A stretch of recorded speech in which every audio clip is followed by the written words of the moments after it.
2005 and Right to Education Act 2009. As I have been told to discuss only the practical aspects of these legislation, so I want to discuss the theory part. So starting with RTI.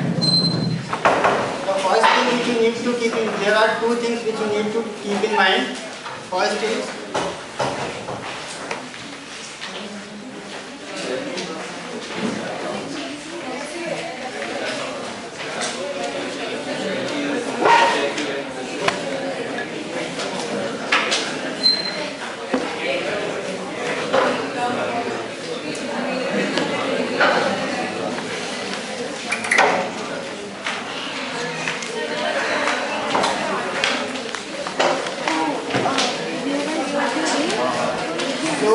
first step you need to look for these two things. First is information. This information you have to look at whether the information which you are seeking is not falling under the informations which are exempted under the Act. Because section 8 of the Act talks about certain kinds of information which are being exempted from the disclosure.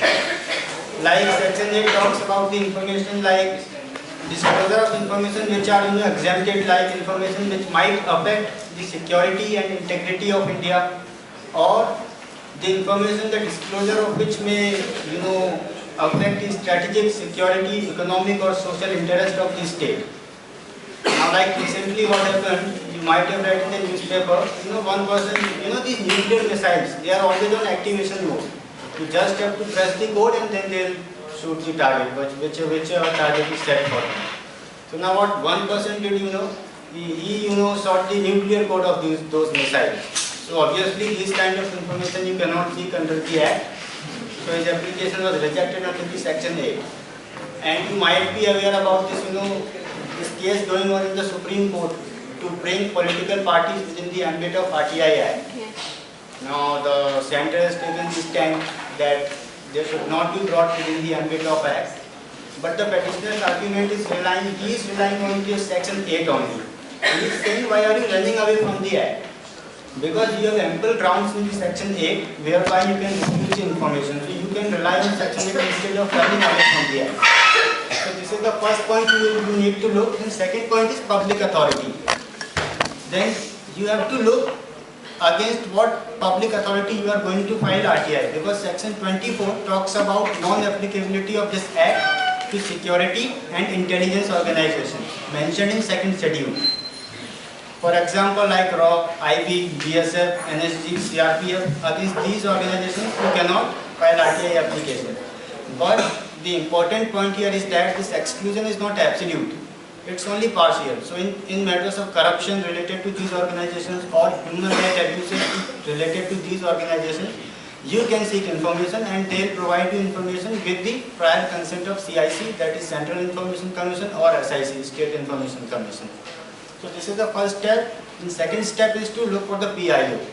PIO is the Public Information Officer, which is appointed or which is designated by every public authority to deal with the RTI applications received by that concerned public authority. So that you can find out about PIO from the website of that particular department or organization. And if not, like many people outside don't have internet, so they can go to the office of that particular organization, because these organizations or department are mandated by the Act to put up a board in their offices listing the names of PIO and CPIO. So that is also another way by which you can find out the names of PIO, where you will file your RTI application. So this is the second Act. Now in subject you will simply write seeking information under section 6 of the Act. Then come procedure of filing the application. Then comes the framing of questions. Questions, you have to frame your questions in such a way that they are not vague, they are precise and clear.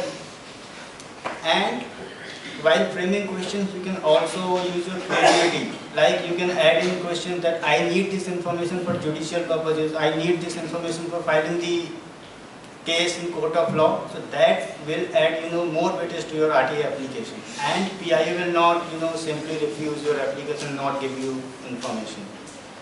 So after framing questions, you will just by paying the prescribed fee, of 10 rupees, which you can pay by three mediums. One is by cash, you can put 10 rupees in the post book, in the letter, or you can buy the postal order from the post office, or you can make a demand draft also. So you can pay fee by these three modes. So by paying the appropriate fees, I mean prescribed fees by the Act, you can sort off your application to the PIO concerned. And that PIO will have to reply within 30 days of the receipt of application. He will have to give you the information. So in case, that is mentioned in the section 7 of the Act. So in case he does not provide you information, you can appeal. In case he provides you information, then also you can appeal if you are not satisfied with the information provided by the concerned PIO. So then you will file first appeal. First appeal you will be filing to CPIO, Chief Public Information Officer in the same department. So this appeal is filed under section 19 subclause 1. And this appeal has to be filed within the 30 days of the receipt of the information from the Public Information Officer. Then that PIO will provide you information in 35 days, and maximum he can take 45 days. This is mentioned in section 19 subclause 6. Now again the same thing, if he does not provide you information, you can appeal. If he provides you information, then also you can appeal if you are not satisfied with the information provided by him. Now there are two ways, this is first appeal. Now you will be filing second appeal. Second appeal you will be having two options. Like appeal, you can file with CIC or SIC, Central Information Commission or State Information Commission. So herein you have to look, herein you have to look a very important thing. The public authority against whom you have filed RTI application is falling under the jurisdiction of SIC or CIC. Just take for illustration, you have filed an application against Allahabad University. Now you have reached up to first appeal stage, and now you are considering filing the second appeal. So for second appeal, now you appropriate forum is to file appeal to the Central Information Commission, because Allahabad University is central university, so it will be within the jurisdiction of CIC, not State Information Commission. So you cannot file appeal with the State Information Commission. After this, this is the matter. Now there is one more provision, section 20, which talks about imposition of penalty on the concerned officer if he does not provide you the information. So the important point here is that this penalty will not be automatically imposed. So if you want penalty to be imposed, you will have to specifically mention in your appeal that penalty should be imposed on the concerned officer for not providing me with the information. So this is the proper mechanism of the RTI. Now I am coming to Right to Education Act. So in Right to Education Act, I will not be dealing with the theory part like Article 41, 45, 46, which mentions about this right to education, or I will not be dealing with 21A or dealing with this case of Mohini Jain, where this right was first recognized in 1992. So I will only be dealing with the practical aspect. So the practical thing here is that RTI basically provides for the free and compulsory education for the child in the age group of 6 to 14 years. By free, we mean is that the child cannot be charged any kind of fee, whether by direct means by way of demanding tuition fees, or by way of indirect means, by way of demanding fees for uniform or textbook. And so this is now if you go and ask for people outside, those parents whose children are studying in these government schools, so they'll be knowing, they know all these things, that their children is being provided free education, there's a provision for midday meal and all these things. But what they do not know is that because there are problems in government schools, teachers are not coming regularly, or dresses are not distributed to the children, so they don't know where to go. So I'll be telling you, because you can obviously go to court and file a writ petition in the court. But what are the statutory remedies available to you? So there is a CPCR Act, Commissions for the Protection of Child Right Act 2005, which talks about the establishment of two commissions, NCPCR and SCPCR. NCPCR is National Commission for Protection of Child Right and SCPCR is State Commission for Protection of Child Right. And these two commissions functions independently of each other. Under which act? CPCR Act, 2005 CPCRA. Act. So these two commissions, functions independently of each other. So it is perfectly on your own discretion, to which commission you want to file complaint with. Either you can complain with NCPCR or you can complain with SCPCR. Now the first question is, who can file complaint? So in this case, the complaint can be filed by even children studying in the school, and commission actually encourages the children studying in the school to file complaint. Or the complaint can be registered by parents or the guardian of children, or it can be registered by any NGO or any other social group functioning in that area.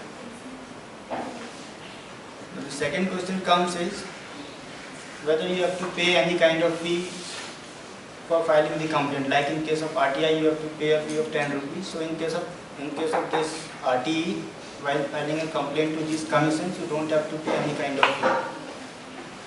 Now the third question which comes is whether you can file the complaint to both these organizations simultaneously. So obviously that cannot be done, and the Act strictly prohibits NCPCR from taking any complaint which is already being pending with the SCPCR. And the fourth question which comes is the same is there vice versa. Yeah, same is the vice versa. Now the fourth question which comes is under what ground commission can reject your complaint. So there are certain grounds. The first ground is the commission can reject your complaint by saying that if your questions or if your complaint is not precise and clear. And the second ground is if your complaint is too trivial. Third ground is if the complaint is already pending with what? Second ground is if your complaint is too trivial. First ground is if your complaint is not clear or not precise. Your complaint is vague. And the third ground is if your complaint is already pending with some court of law or some other commission established by some other law. Now the question comes, what step can commission take after conducting the inquiry, after receiving your complaint.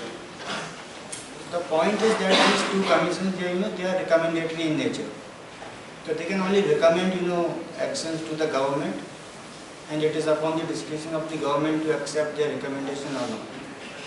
The first thing commission can do is they can provide relief to the complainant, and same they will recommend to the government.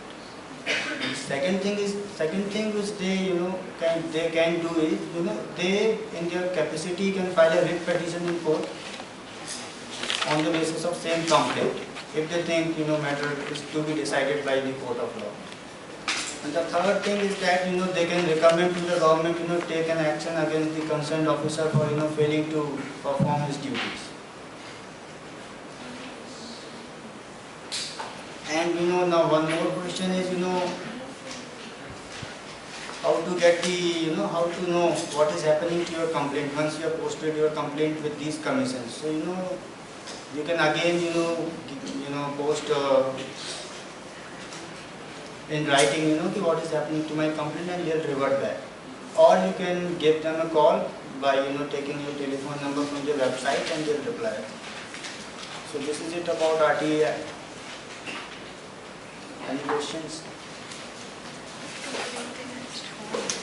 Sir, with regard to the RTI, I have heard that I'm not sure about it. Like, I'm not sure about the place which you are looking forward to. You could just send it to whatever department. And then he'll automatically transfer your RTI application to concerned officer. Yeah. Or if he will not automatically transfer, then he will revert back by writing the proper designation where you have to post your RTI application. He has a question. What? How to file an again publication of You'll have to go to their website. Their website I've seen, and there you will get to know the public information officer, and then you will file your RTI. There is a prescribed form for that, or No, there is no prescribed. So we can online also. Yeah, online also you can submit. There is a forum for submitting online RTI application.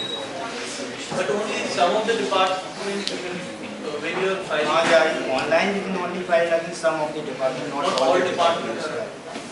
Now one more thing is that whether this RTI Act is applicable to private entities or not. Whether you can seek information from private entities or not. If you prove they are public authority, then yes. If you can't, then no. Yes, okay, but Even despite the expenses. yeah. Depends. Because what public authority is used, so people are confused that they cannot seek an information from private entity.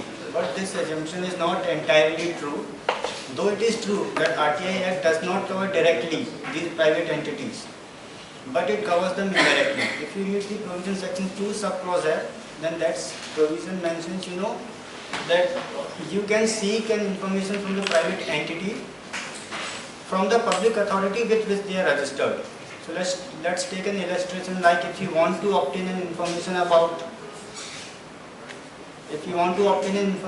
private bank, so you cannot directly file a RTI to that private bank, but instead you can file the RTI with the public authority with which they are registered, that is RBI. So you can file an RTI to the RBI and you can obtain an information about it. So this way private entities are also covered under the RTI Act.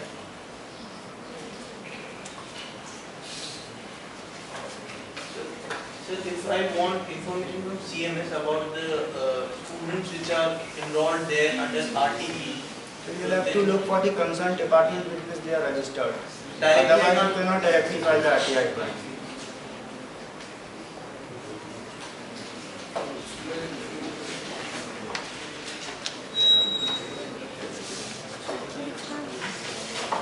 Something else do you want to talk about? Anything else you want to talk about? Yeah.